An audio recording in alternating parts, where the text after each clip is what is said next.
नाज़रीन, चीन की जानिब से बहुत देर पहले से एक ऐलान किया गया है कि हम 2035 तक ताइवान को वापस ले लेंगे।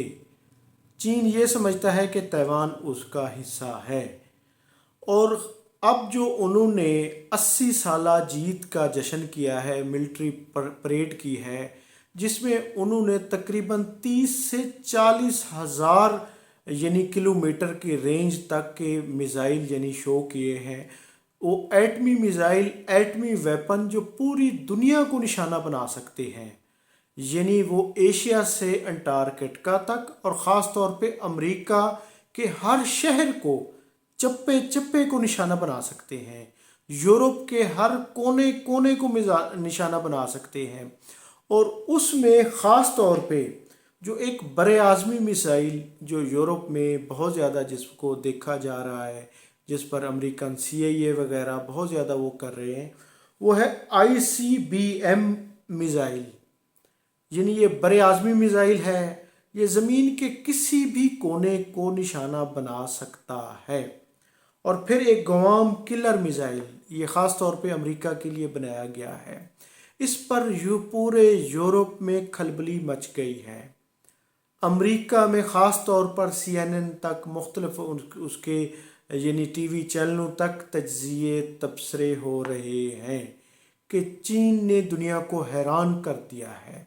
और इस पर ट्रंप इंतज़ामिया भी उसके भी मुंह खुले के खुले रह गए हैं, जिसकी बदौलत ट्रंप ने ये बयान भी दे दिया है कि हमने चीन के हाथों रूस और भारत को खो दिया है।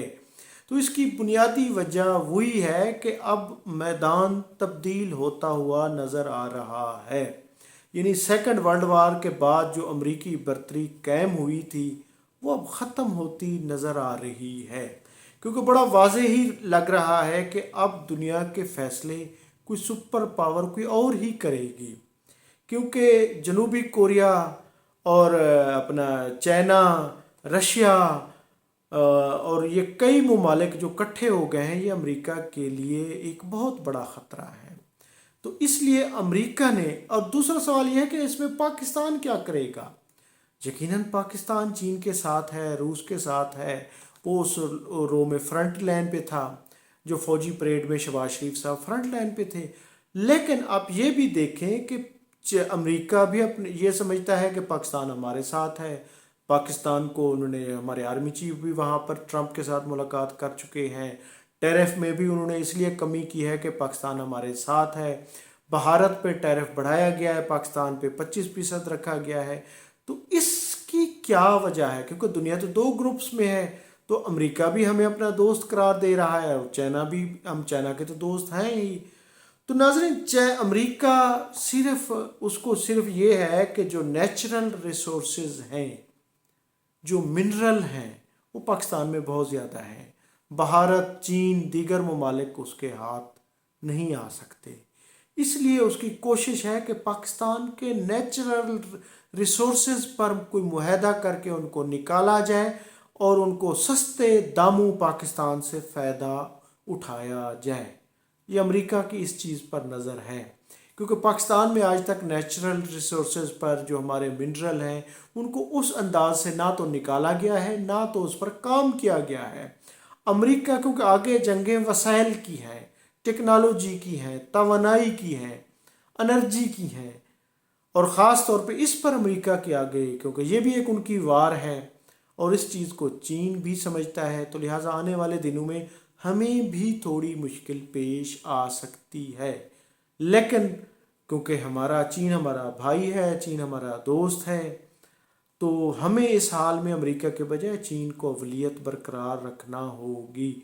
और ख़ास तौर पे जब सी पैक फ़ेज़ 2 का भी अनाउंस हो गया है, 5 बड़े मंसूबे अनाउंस हो चुके हैं।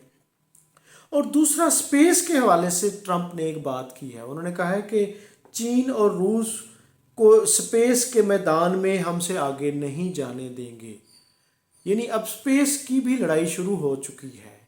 स्पेस पर यानी कि ये ममालिक, क्योंकि अब स्पेस के ज़रिए, इनको फ़िज़ा के ज़रिए ही पता चल जाता है कि कौन सा मुल्क क्या कर रहा है, वहाँ क्या एक्टिविटी है। स्पेस के ज़रिए ही अब जंगें लड़ी जा रही हैं।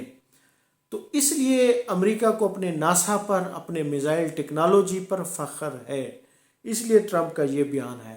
تو ناظرین، دنیا کے یہ دو گروپس امریکہ چین اس وقت بڑے واضح، بڑے اس انداز سے آگے بڑھنا شروع ہو گئے ہیں۔ تو یقیناً دنیا اس وقت دو گروپوں میں تقسیم ہو چکی ہے۔ تو اب تو بلکہ یہ کہا جا رہا ہے کہ جو چائنا کی جانب سے اعلان کیا گیا تھا کہ چین 2035 تک جو اس نے اعلان کیا تھا کہ ہم تیوان کو واپس لیں گے، اب تو لگتا ہے کہ 2030 تک، یعنی کہ جو اس نے ویپن شو کیے ہیں وہ 2030 تک بھی لے سکتا ہے۔ اور پھر امریکہ نے بھی اب ان کی میٹنگ شروع ہو گئی ہے کہ وہ ویپن بڑھانے پر توجہ دینے جا رہے ہیں۔ یورپ میں بھی اس پر غور کیا جا رہا ہے۔ دوبارہ دنیا ایک مرتبہ پھر ویپنز بنانے کی جانب، ایٹمی قوت بڑھانے کی جانب جا رہی ہے۔ تو ناظرین، یہ لیٹسٹ اپڈیٹ ہیں اس وقت دنیا کی۔ ناظرین، میں ہوں عبدالرؤف روفی، آپ دیکھ رہے ہیں تاریخ نامہ۔